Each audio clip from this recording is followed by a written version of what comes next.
सभी बच्चों का एक बार फिर हक कोचिंग सेंटर में स्वागत है। पिछले कक्षा में हम लोग एक्सरसाइज 4.3 का क्वेश्चन सॉल्व किए थे। आज भी इसी एक्सरसाइज का हम लोग जो है कुछ प्रश्नों को सॉल्व करेंगे। तो चलते हैं, आज का क्लास शुरू करते हैं। देखो बच्चों, यहाँ पर जो है क्वेश्चन नंबर 9 है और पेज नंबर आपका ये 79 है। क्वेश्चन जो है यह है, दो पानी के नल एक साथ एक हौज को 9.3/8 घंटे में भर सकते हैं। फिर एक बार क्वेश्चन को समझ लीजिए। दो पानी के नल एक साथ एक हौज को 9.3/8 घंटे में भर सकते हैं।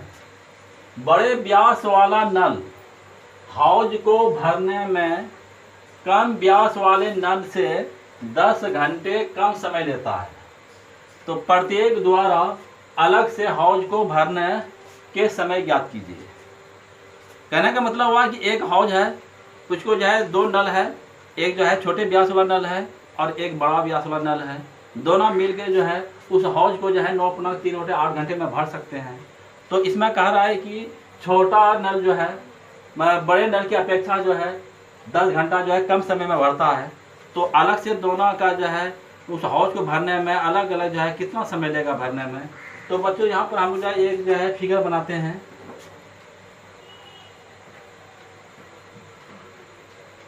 यहाँ पर मैंने जो है एक हौज बनाया है। समझे बच्चों, यहाँ पर यह मैंने हौज बनाया है, यह आपका हौज है। इसमें जो है एक जो है बड़ा व्यास वाला नल लगा हुआ है। इसमें यह जो है बड़ा व्यास वाला नल है आपका,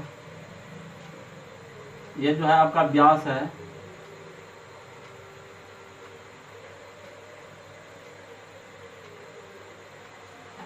और इसी ये जो इसको जो भरने में जो है ये जो हौज जो है इसमें जो है ये बड़ा व्यास वाला नल हुआ और इसी हौज में जो है एक छोटा व्यास वाला भी जो नल है इसमें।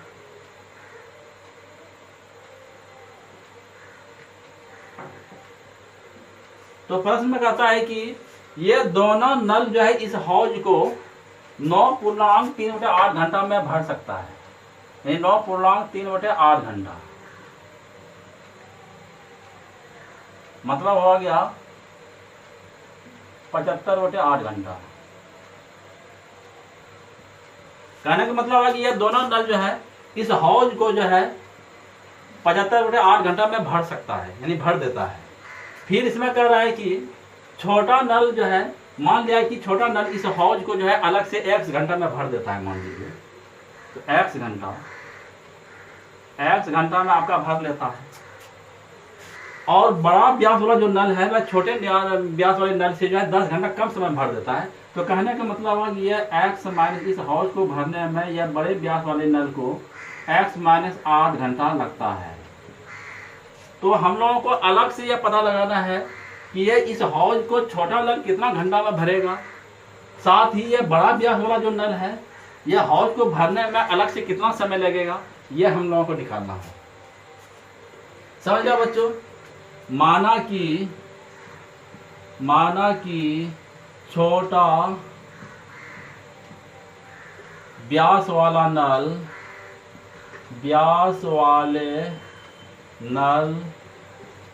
हौज को x घंटा में भरता है। समझ लिया बच्चों। मैंने मान लिया कि छोटा व्यास वाला नल हौज को x घंटा में भरता है, इसलिए प्रश्न से बड़े व्यास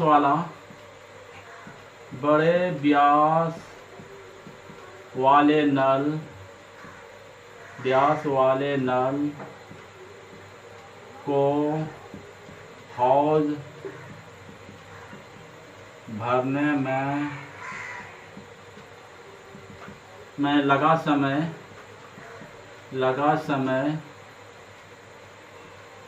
तो 10 घंटा कम लगता है इसको। तो मतलब हो गया कि x - 10 घंटा। समझ लिया बच्चों। अब हम लोग यहाँ चलता हूँ। अब चूंकि x घंटा में x घंटा में छोटा नल एक हौज को भरता है। क्या लिखा मैंने? क्योंकि x घंटा में छोटा नल एक हौज को भरता है, इसीलिए एक घंटा में यही छोटा नल कितना घंटा में भरेगा?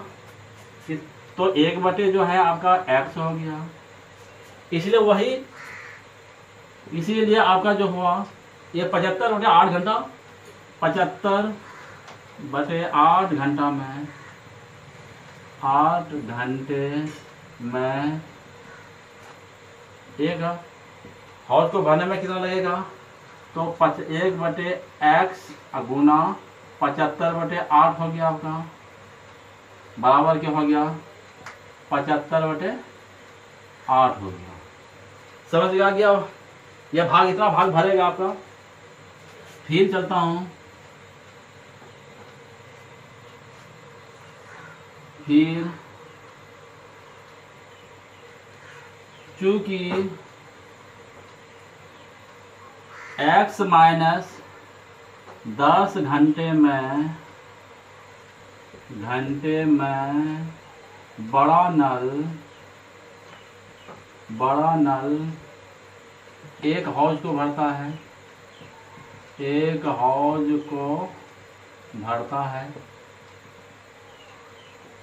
समझ लिया? क्योंकि x माइनस 10 घंटा में, क्योंकि x माइनस 10 घंटे में बड़ा नल एक हौज को भरता है, इसीलिए 1 घंटा में यह बड़ा नल जो है कितना भाग भरेगा? तो 1/x माइनस 10 हो गया। इसीलिए जो है आपका यहाँ पर, इसको बच्चों हमको जो बता रहा हूँ,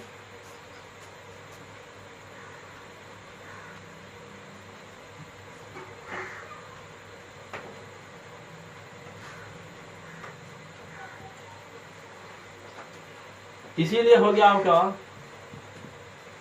यही 75/8 घंटा में 75/8 घंटे में बड़ा नल को भरने में कितना भाग भरेगा हौज का? तो आपका हो गया 1/x माइनस 10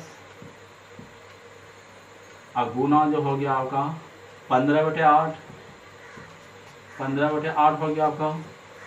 तो बराबर की इसको हम लोग लिख सकता हूँ 75/8 इंटू x माइनस 10 भाग। यह हो गया बच्चों, मैंने छोटा नल जो है हौज को भरने में जो है 75/8 भाग जो है हौज का भरता है भाग, और बड़ा जो है व्यास वाला नल जो है 75/8 माइनस x 8 इंटू x में 10 भाग बढ़ता है। इसके बच्चों अब हम मिटा रहा हूं,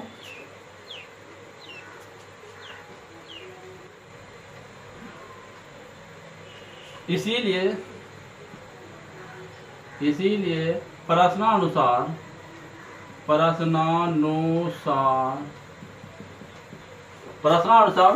छोटा नल जो है आपका जो कितना भाग था? तो 75 आपका जो था 8x कितना था? 75/8x, और प्लस हो गया बड़ा व्यास वाला जो नल है ये है आपका, तो 75/8 इंटू x माइनस 10, यह दोनों मिलकर एक हौज को भरेगा, तो बराबर के 1। समझ लिया बच्चों? इम्प्लाइड 75/8 यह मैंने कॉमन ले लिया, है। यहाँ पे क्या बचा आपका? 1/x प्लस यहाँ पे क्या बचा आपका? 1/x माइनस 10, यह बराबर आपका 1 हुआ। यहाँ तक आप लोग देख लिया कि यहाँ 75/8 है, 75/8 है, ये कॉमन मैंने ले लिया इधर। अब इसको हम एलसीएम ले रहा हूँ, 75/8 8 हो गया आपका इम्प्लाइड एल्सियम इन दोनों का जो होगा आपका, तो x इंटू एक्स माइनस 10 हो गया आपका, और इससे इसमें भाग लगाऊंगा तो x माइनस 10 और प्लस जो हो गया आपका, इससे इसमें भाग लगाऊंगा तो x आ गया आपका, बराबर कि आपका 1 हो गया इम्प्लाइड 75/8 हो गया आपका। यहाँ पर देखो बच्चों x कितना हो गया, तो 2x हो गया आपका, तो 2x minus 10/x² minus 10x हो गया आपका, बराबर आपका 1 है इम्प्लाइड। चलिए यहाँ हमने जो है ऐसा कर दिया, 75 मैंने ले लिया आपको ऐसे, तो 2x माइनस 10 हो गया आपका, अब बटे हो गया आपका 8 इंटू x² माइनस 10x हो गया आपका, बराबर के आपका 1 हो गया। यहाँ तक समझ गए बच्चों। इसको हम मिटा रहा हूँ इसको,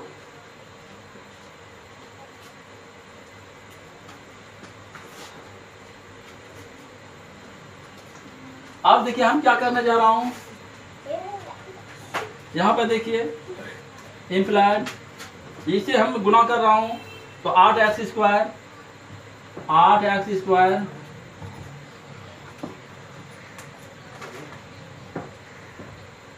यहाँ पे क्या करना जा रहा हूँ, तो 8x² हो गया आपका, 8x² हो गया माइनस 80x अब बराबर जो हो गया, यह पार्ट उधर गुना करूँगा, 75 गुना 150 हो गया 150x अब माइनस 750 हो गया 750। यह हमने ऐसा किया, इसको गुना करके ये 3 गुना कर दिया, यहाँ पे 1 कर दिया ऐसे, तो गुना कर दिया मैंने, 8x² माइनस 80x हो गया बराबर 75 गुना 150x माइनस 75 गुना 10 किया 750 हो गया इम्प्लाइड 8x² माइनस 80x, इसको अंदर ले जाता हूँ, माइनस 150x अब प्लस 750 बराबर 0। यहाँ तक आप लोगों ने देख लिया। इम्प्लाइड चलता हूँ, इम्प्लाइड 8x² और माइनस 80x और माइनस 150 कितना हो जाता है बच्चों, तो माइनस यहाँ पर जो हो जाता है आपका, तो 230x हो जाता है आपका, 230x अब प्लस 750 बराबर आपका 0 हो गया। यहाँ तक हम लोगों का आ गया।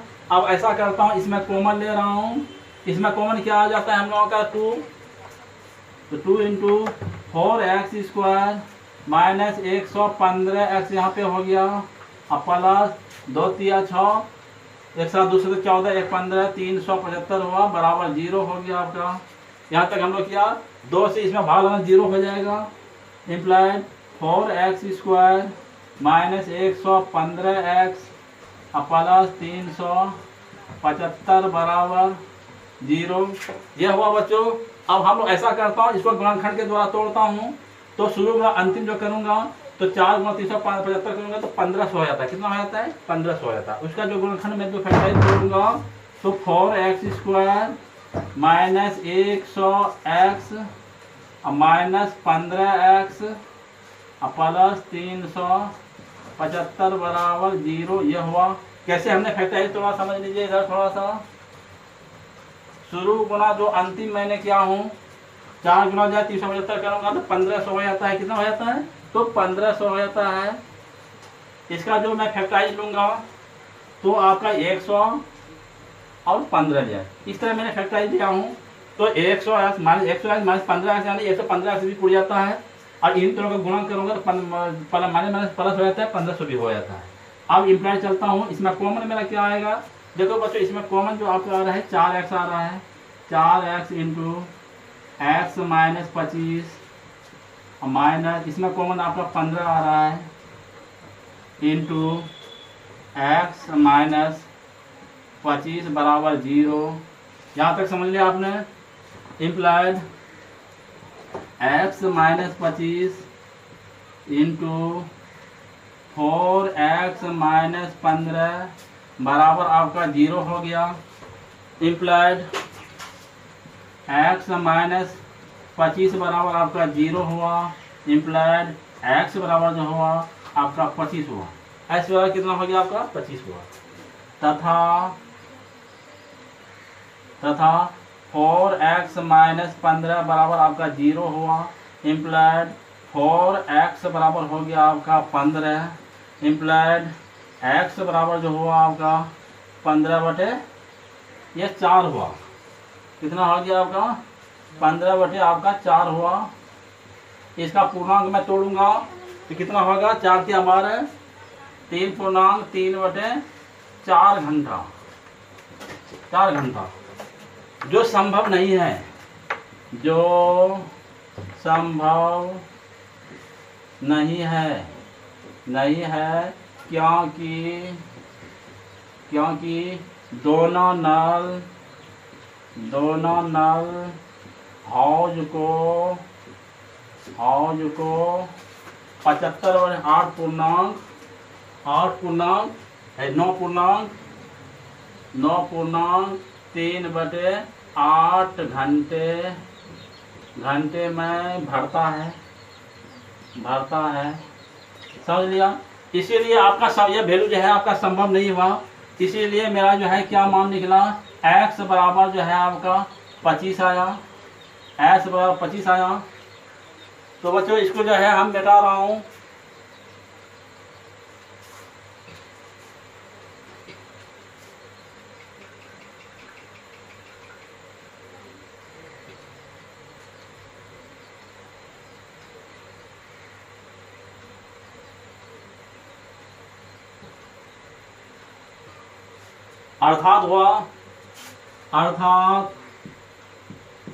अर्थात छोटे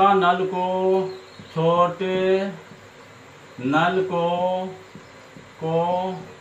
हौज भरने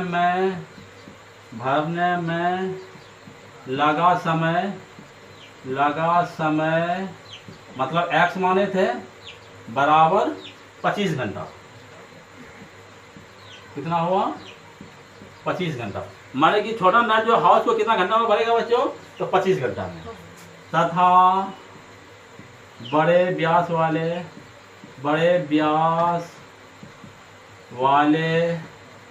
नल को हौज भरने में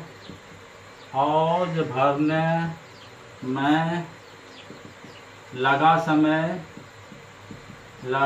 समय बराबर बड़ा व्यास वाले नल को कितना समय लगता है बच्चों, तो x माइनस 10। कितना x माइनस 10 यह घंटा तो लग रहा है बराबर के x का मान 25 है, तो 25 माइनस 10 बराबर के 15 घंटा।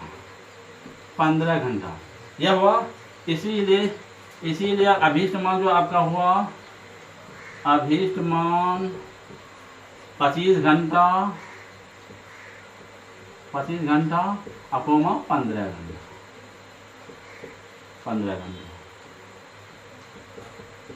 इस तरह बच्चों इस क्वेश्चन को मैंने सॉल्व किया।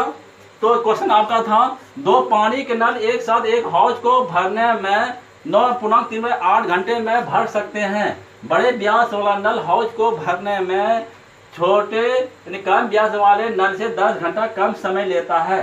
तो प्रत्येक द्वारा अलग से हौज को भरने के समय ज्ञात कीजिए। तो मैंने निकाल लिया कि छोटा नल हौज को भरने में कितना घंटा समय लेता है, तो 25 घंटा लेता है बच्चों यहाँ पे। और बड़ा नल जो है उसी हौज को भरने में कितना समय लेता है, तो 15 घंटा। यह क्वेश्चन जो है बहुत परीक्षा की दृष्टि से बहुत इंपॉर्टेंट था बच्चों। इसको आप लोग अच्छी तरह से प्रैक्टिस कीजिएगा। तो बच्चों इसको जो है आप लोग नोट कर लीजिए। इसको मिटा रहा हूँ। अब इससे हम लोग जो है आगे का क्वेश्चन सॉल्व करेंगे।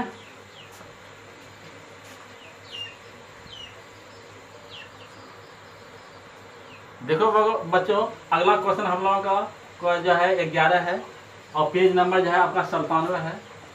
इसमें देखिए क्या कह रहा है, 2 वर्गों के क्षेत्रफलों का योग 468 m² है। क्या कह रहा है, 2 वर्गों के क्षेत्रफलों का योग 468 m² है। यदि उनके परिमापों का अंतर 24 मीटर हो तो दोनों वर्गों की भुजाएं ज्ञात कीजिए। मतलब जो है दो वर्ग है, एक बड़ा वर्ग है और एक छोटा वर्ग है, दोनों का भुजा हम लोग मान लेते हैं। माना कि दो वर्गों में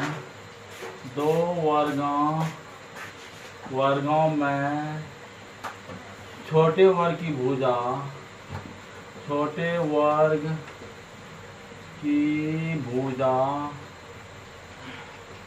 बराबर x मीटर है।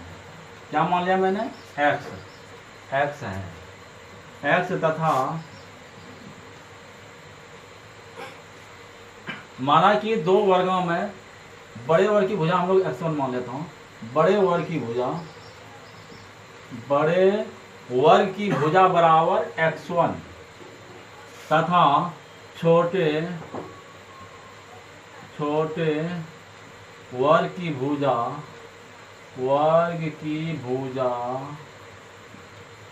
बराबर x2 है। समझ लिया बच्चों? मैंने क्या मान लिया? माना कि दो वर्गों में बड़े वर्ग की भुजा x1 तथा छोटे वर्ग की भुजा x2 है, जहां x1 ग्रेटर देन x2 है। मतलब x1 बड़ा है। अब सूत्र से वर्ग का क्षेत्रफल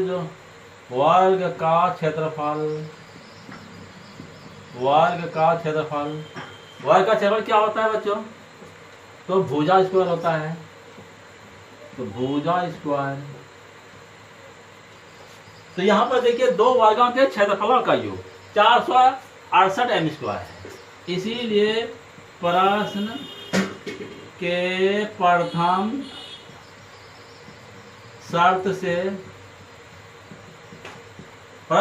सत्र में कह रहा है दो वर्गों के क्षेत्रफलों का योग। तो पहला वर्ग की भुजा अगर x1 है तो x1 का होल हो गया, अब प्लस दूसरा वर्ग की भुजा जो है आपका x2 है, इसका क्षेत्रफल क्या होगा? x2 होगा।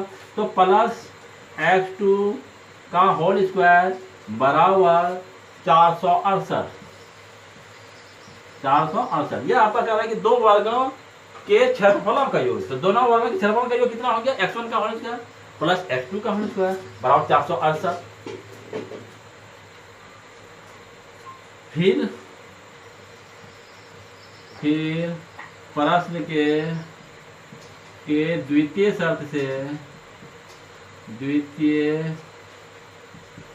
शर्त से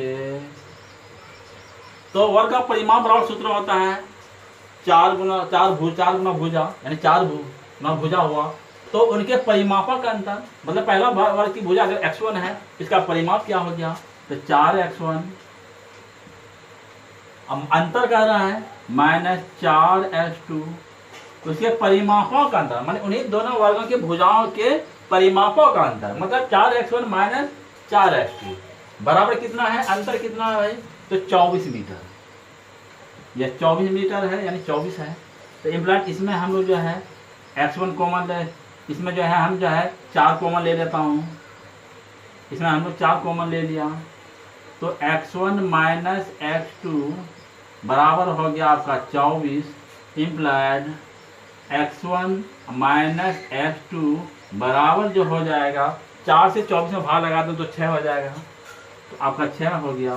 तो इम्प्लाइड x1 यहाँ पे होगा। इम्प्लाइड x1 बराबर आपका क्या हो गया? x1 बराबर जो हुआ आपका तो 6 प्लस x2, यह हो गया बच्चों। क्या हो गया? x1 बराबर होगा 6 + x2, यह हो गया आपका। तो इसको मैं जो है समीकरण फर्स्ट बना लेता हूँ, इसको मैं सेकंड बना लेता हूँ। अब समीकरण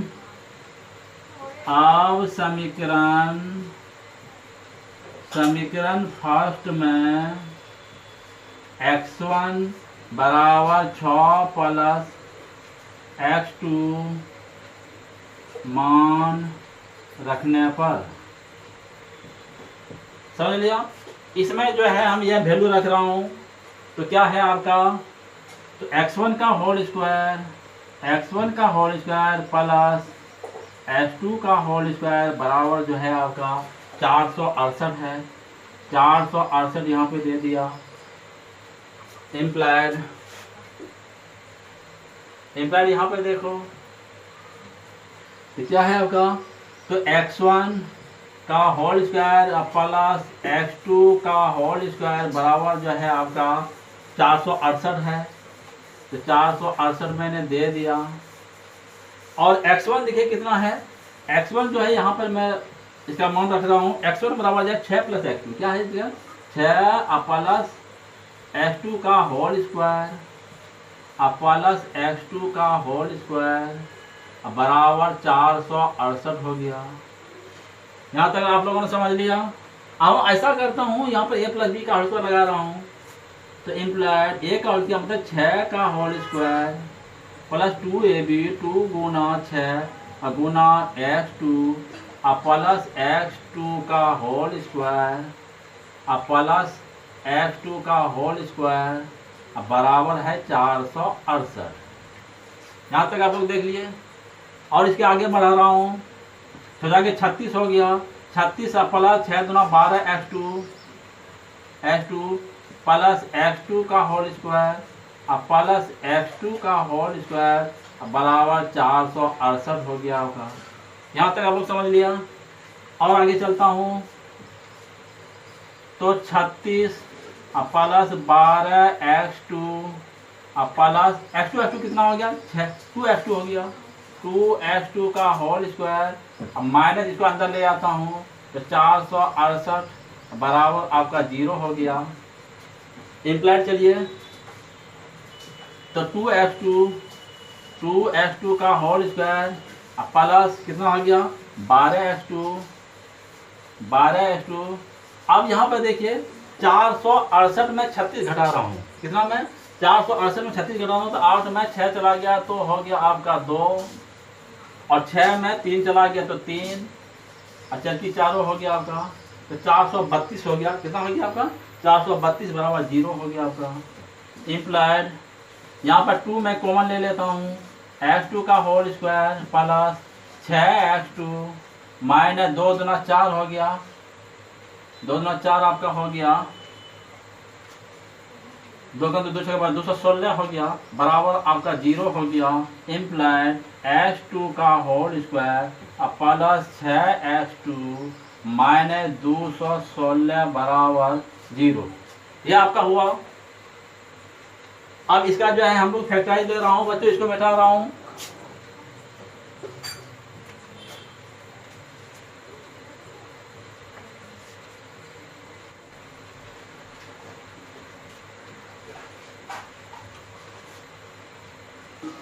हाँ, तो बच्चों यहाँ पे देखिए अब क्या हुआ कि x2 का होल स्क्वायर इम्प्लाइड x2 का whole square plus 6x2 minus 216 बराबर आपका 0 हुआ।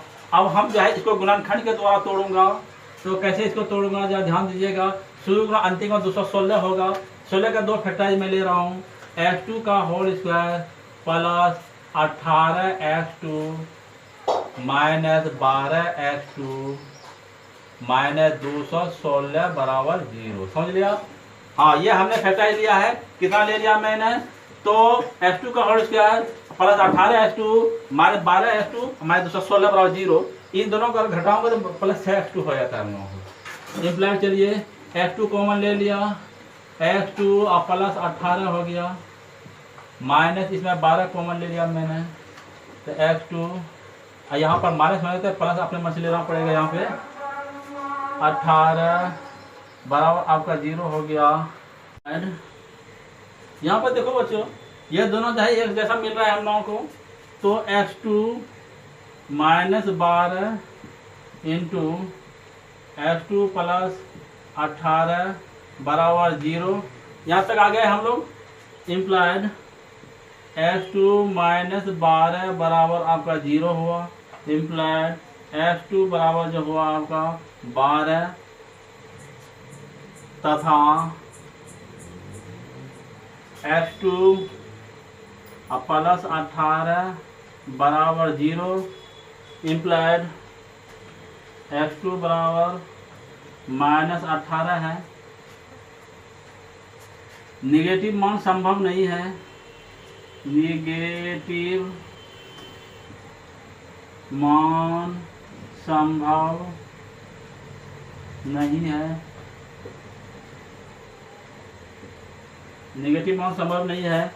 इसीलिए x2 बराबर जो हो गया आपका 12 हो गया आपका, x2 बराबर कितना हो गया आपका 12 मीटर हो गया आपका। यहाँ तक बच्चों आप लोग समझ लिया कि x2 बराबर कितना हो गया 12 मीटर हुआ तथा x2 बराबर 18 0 हुआ, x2 बराबर माइनस 18 हुआ। नेगेटिव मान संभव नहीं है बच्चों, इसलिए नेगेटिव मान संभव नहीं है क्योंकि वर्ग की भुजाएं जो है वह आपका नेगेटिव नहीं हो सकता है, इसीलिए आपका x2 बराबर 12 मीटर हुआ। अब समीकरण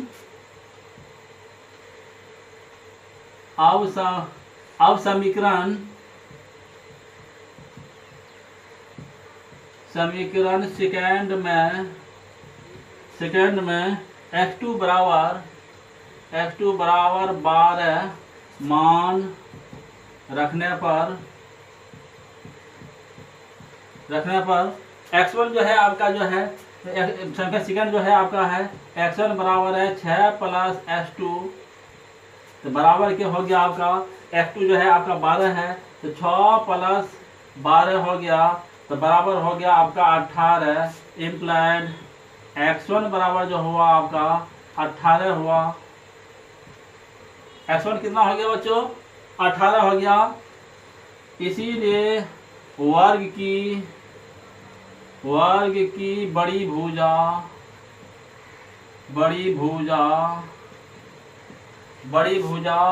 x1 बराबर 18 मीटर तथा छोटी भुजा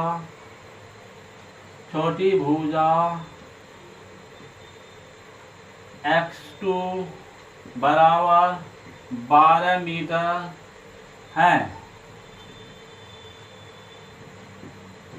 समझ गए बच्चों। इस तरह हम लोग जो है ये क्वेश्चन को सॉल्व किया कि क्वेश्चन हम लोगों का था दो वर्गों के क्षेत्रफलों का योग 468 m² है। यदि उनके परिमापक अंतर 24 मीटर हो तो दोनों वर्गों की भुजाएं ज्ञात कीजिए। तो इस तरह से हम लोगों को दोनों वर्गों की भुजाएं यानी वर्ग की बड़ी भुजा x1 बराबर आपका 18 मीटर है तथा छोटी भुजा x2 बराबर 12 मीटर है। इस तरह हम लोगों ने इस क्वेश्चन को सॉल्व किया। तो बच्चों इसको आप लोग जो है अच्छी तरह से उतार लीजिए। अब हम जो है इसको मिटा रहा हूं बच्चों।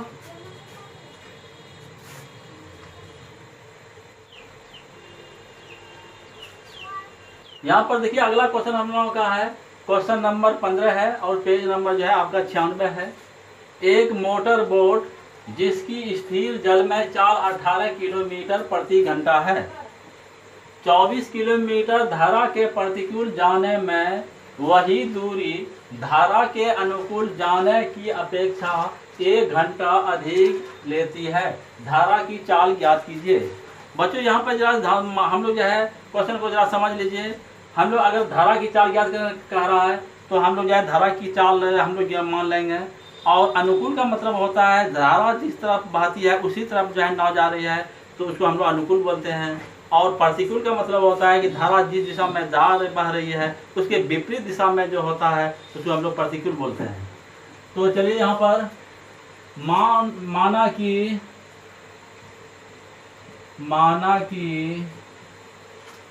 धारा की चाल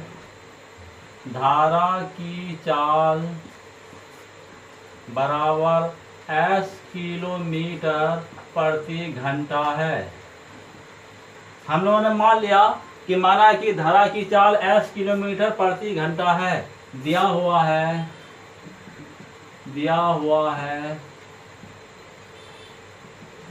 दूरी जो है आपका है 24 किलोमीटर है।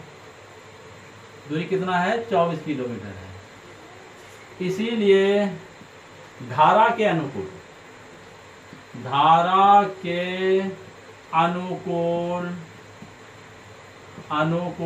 नाव की चाल यहाँ पर बच्चों आप देखिए स्थिर जल में नाव की जो चाल है वह 18 किलोमीटर प्रति घंटा है। इसलिए धारा के अनुकूल नाव की जो चाल हो जाएगा वह 18 प्लस x किलोमीटर प्रति घंटा तथा धारा के प्रतिकूल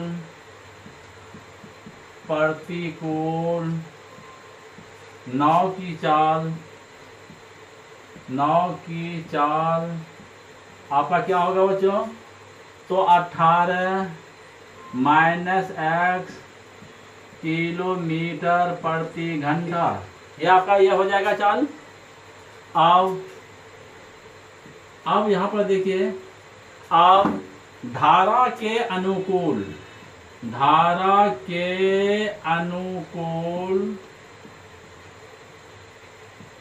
जाने में लिया गया समय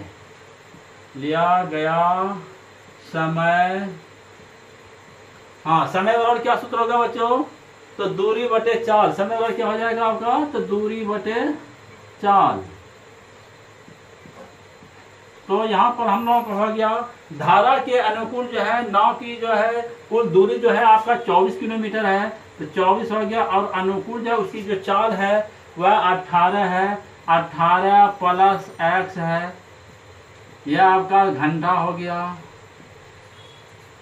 तथा धारा के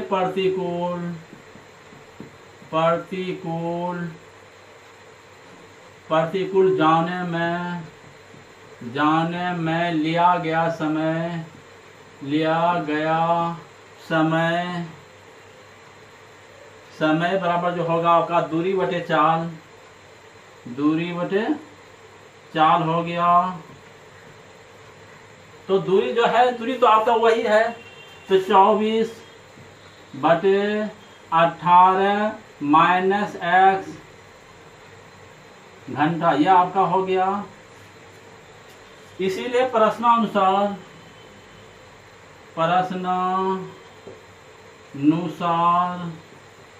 प्रश्नानुसार देखिए 24 किलोमीटर धारा के प्रतिकूल जाने में वही दूरी धारा के अनुकूल जाने की अपेक्षा 1 घंटा अधिक समय लेती है। इसीलिए प्रश्नानुसार क्या हो जाएगा?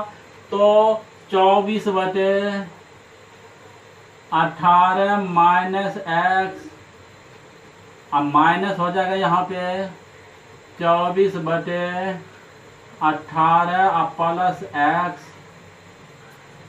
इसकी अपेक्षा 1 घंटा अधिक समय लेती है, इसलिए बराबर जो है हम लोगों का 1 हो गया यहाँ पे। अब हम लोग इधर चलता हूँ, इम्प्लाइड हम 24 कॉमन ले लेता हूँ, इम्प्लाइड 24 तो 1 बटे 18 माइनस x हो गया, माइनस 1 बटे 18 प्लस x, इम्प्लाइड जो है आपका 1 है, इस तरह मैंने 1 लिख दिया।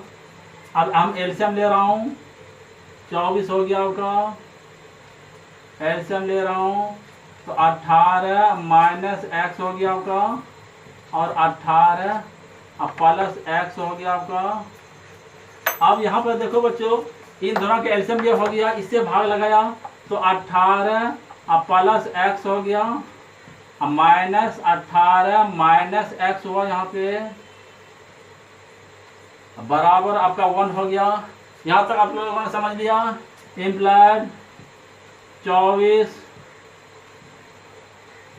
18 प्लस x माइनस, यहाँ पे देखिए 18 माइनस माइनस प्लस x हो गया, अब बटे यहाँ पर a माइनस बी और a प्लस बी का सूत्र लगा रहा हूँ, a square minus B square हो गया, तो 18 का होल स्क्वायर अब माइनस एक्स का भी होल स्क्वायर हो गया बराबर आपका 1 हो गया।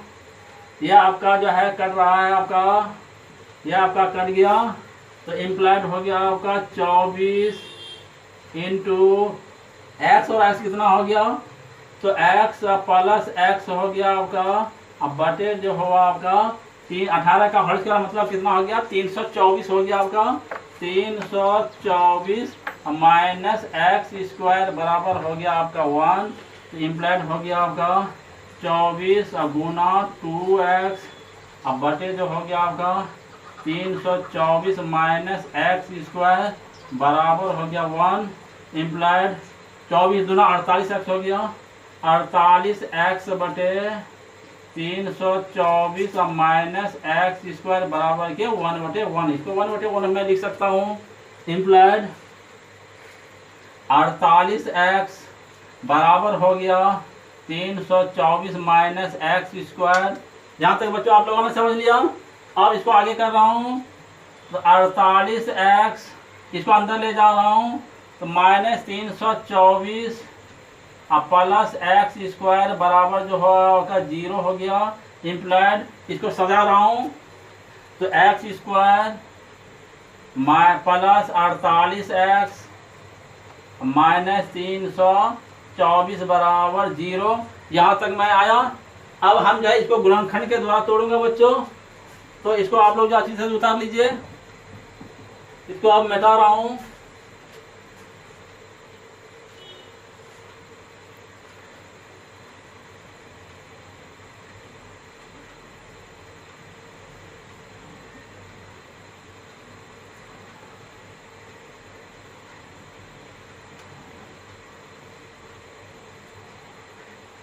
हाँ तो बच्चों यहाँ पे देखिए आप, इम्प्लाइड एक्स स्क्वायर प्लस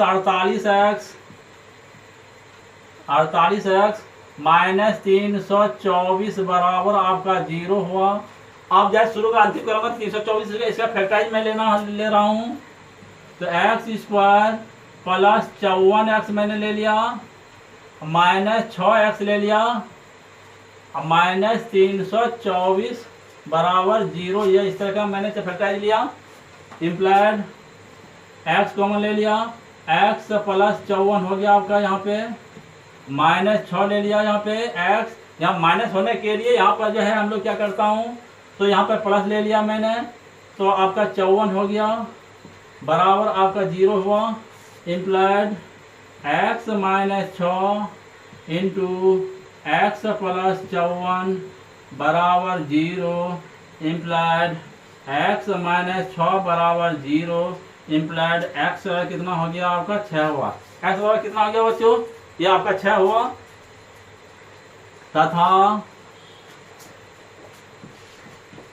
तथा x प्लस 54 बराबर 0, इम्प्लाइड x बराबर हुआ आपका माइनस 54। x बराबर कितना हो गया आपका तो माइनस 54 हुआ आपका, x बराबर माइनस 54 हुआ। नेगेटिव मान संभव नहीं है, नेगेटिव मान संभव नहीं है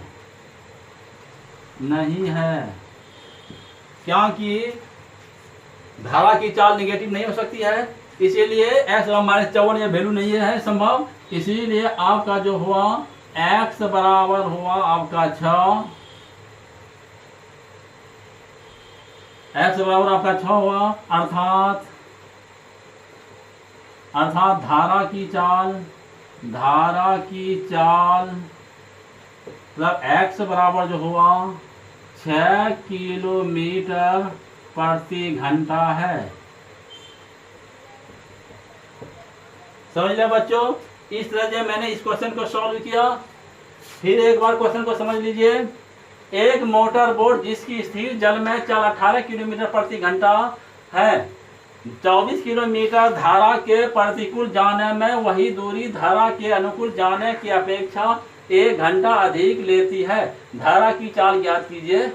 तो मैंने इस क्वेश्चन को सॉल्व करके धारा की जो चाल है x वह 6 किलोमीटर प्रति घंटा निकला। तो बच्चों इस तरह यह क्वेश्चन सॉल्व हो गया। यह क्वेश्चन आपका बहुत इंपॉर्टेंट था। बहुत इंपॉर्टेंट है, इसलिए आप लोग जो है इसको अच्छी तरह से नोट कर लीजिए और इसको अच्छी तरह से पढ़ लीजिए। बच्चों इस क्वेश्चन को जो है आप लोग अच्छी तरह से नोट कर लीजिए, यह क्वेश्चन बहुत इंपॉर्टेंट है। आज हम लोगों ने जो है एक्सरसाइज 4.3 का टोटल क्वेश्चन सॉल्व कर लिए। अगले क्लास में हम लोग जो है एक्सरसाइज 4.4 का क्वेश्चन सॉल्व करेंगे। तो आज का क्लास यही समाप्त।